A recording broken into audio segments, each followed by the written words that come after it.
Hello everybody and welcome back to my channel. My name's Antony and in today's video we're going to talk about something really exciting, and that is money and freelancing and how much money can you earn as a freelancer and how to work out your freelancing rate. Now this applies to any kind of freelancer out there. I'm currently a fashion freelancer, so I design for businesses and companies and I go in and design things for them at a freelance rate. And I'm going to tell you how to work out your rate so when you go into negotiations you know your worth, you know your value, and you know how much to charge. But before we get started, don't forget to like and subscribe. It really does help my channel out, especially that like button. You have no idea how much it helps promote my videos. Please also leave a comment. I like to chat to you guys and get to know you a little bit better and build this fashion community up. Alright, okay, let's just get straight in there. Let's talk about my rate and what I currently charge. So for freelancing, I usually charge between 200 and 250 per day as my freelancing rate. But how did I get to that number? Well, there's a few different factors that you need to consider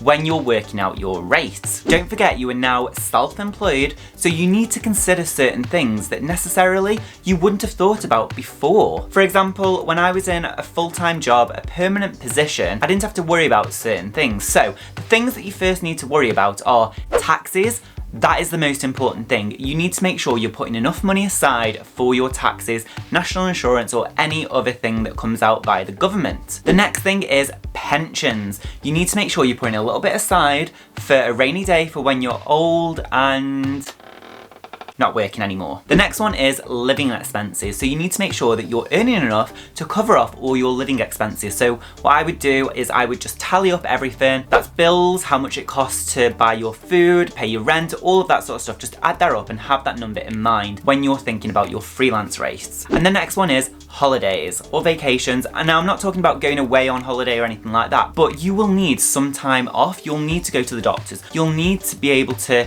have a few days to recuperate and really sort of regenerate your ideas and all of that sort of stuff. And you need to make sure that kind of cost is included within your rate. So they're the four most important things that you need to consider when you are pricing your rate up and before you sort of get to your number. So include all of them and really think about the rate that you need. So next, when working out your rate, personally, what I would do is I would go and look on the markets and see what kind of jobs are out there and how much they're offering per year. Now it depends on your level. Like, you could be a manager, they obviously would be offering a lot higher of a wage compared to someone who's very junior or admin based or very entry level. So you do need to be realistic when you're coming up with your rate and that you are targeting the right amount. Because no one's going to hire you as a freelancer if your rate is ridiculously high compared to your skill level. You just need to be realistic with it. Okay, so now for the most important part, how to work out your rate. So say you're a mid-level junior designer. Junior designers can get paid anywhere between 25 and 30 grand. So let's take the higher amount, 30 grand a year. That's ideally what you want to be earning, including tax, holidays, all of that sort of stuff. So how do you work it out?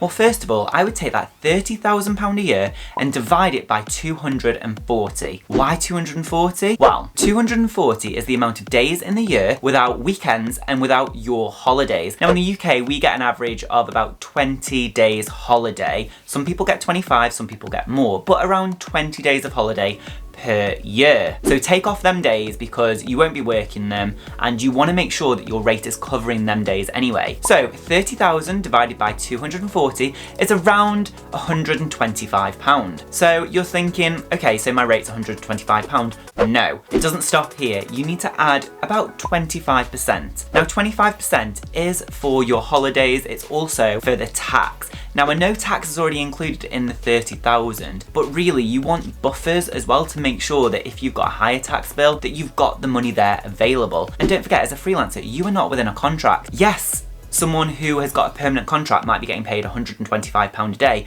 but as a freelancer, you need to charge slightly higher because you won't be there for as long. So 25% on top straight away. Now this brings us to around £156. So you're thinking, great, is that my rate? No, not quite yet.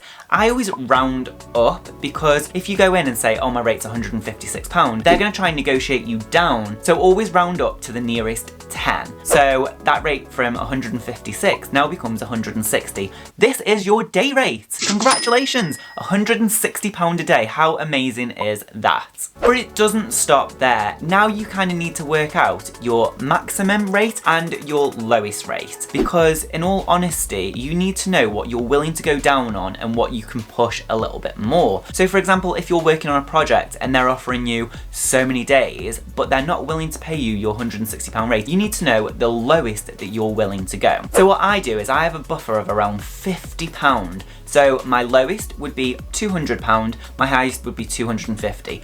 And in this example, the lowest, 160 minus 25 equals 135. But again, round it up. So your lowest would be 140 and your highest would be 190, averaging around 160. So now when you go into negotiations and they say something like, oh, what's your rate? You can say, well, what's the normal going rate? And they say 170, your quid's in because you're £10 above. But if they go low and they say, oh, 130, you know that you physically can't afford to work for less than 140. So then you start negotiating and then you can say, no, around 150. And then they'll meet in the middle, so around 140.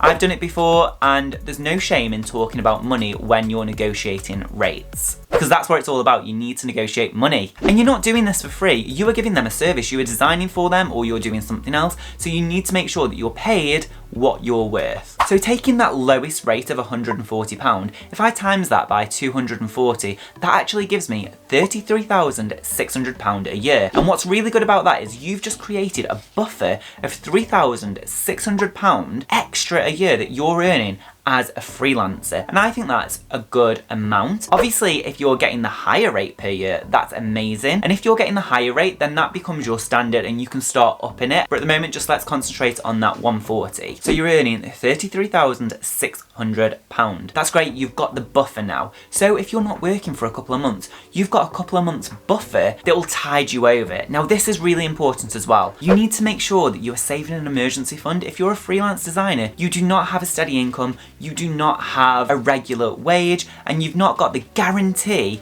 of getting money at the end of the month. So you need to start earning buffers, you need to start putting it aside. Now, a lot of people ask me, well, okay, day rate is one thing, but what is my hourly rate? Now, I'll tell you how to work out an hourly rate, but I personally, if I was you, wouldn't really go on hourly rates if you can help it. But here's how you do it. You take your lowest rate and your highest rate and divide them both by 8. From there, you add them two up and divide it by 2. This gives you your lowest average. And from here, you just add £5 and that's your negotiation budget. So for example, if someone just wants you to do a quick hour's work, you know that you can go in with around £25 and the lowest that you'll accept is £20 for that hour. They're saying they want to pay you £17 an hour. You say, no, my rate's £25 an hour, but I'm willing to come down to around 23 or 20. And that is the lowest that you can afford to go for that 1 hour. So you've worked out your day rate and your hourly rate, both the lowest and the highest that you're willing to accept. Now, day rate is fine if you've got a customer that you know and that you're willing to accept certain amounts for, then fine, quote them a day rate and even try and get a certain amount of days included within the month, so you know that you've got more of a guaranteed income. But after all of that said and done, I would advise you to start quoting for projects, not just a day here and there. I would start quoting for an overall project. So say you've got a design brief and you know that that design brief is going to take you around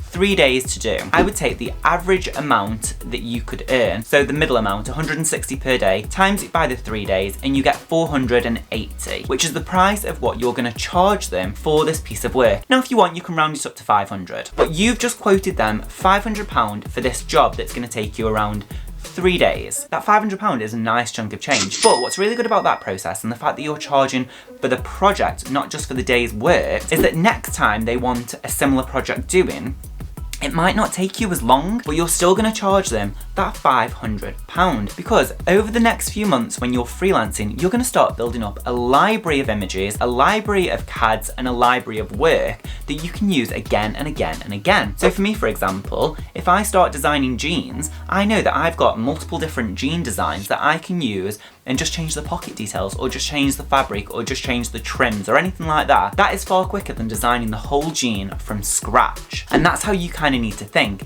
So the first few projects are always going to be things from scratch, things from start, but as you get more and more projects done, the more and more your libraries will expand and the quicker you will get at working. But the downside of you being quicker is that you could technically earn less money. So start quoting in projects. It's really going to make you a lot more money. You really need to think smart and capitalize on your time. Your time is the most precious thing, and if you want to make as much money as possible within a year, build up them reserves of money and make sure that you're earning enough to survive, then you need to make sure that you're being smart with your time. Work smarter and not harder, and honestly, that is the best quote when it comes to freelancing. Okay, so I really hope that helped everyone out there who is just starting freelancing and just getting into it and trying to work out their rates. Please let me know down in the comment section if you found use in this video and what kind of freelancing work are you going to be doing going forward. But for now, that's it for this video. If you liked it, give it a big thumbs up and don't forget to click that beautiful red subscribe button down below. Please also check out my Etsy shop where you can buy CADs and vectors to help support you in your everyday design life, and it really helps support this channel. Alright, okay, thanks for watching. Alright, bye. Tra tra tra. Bye.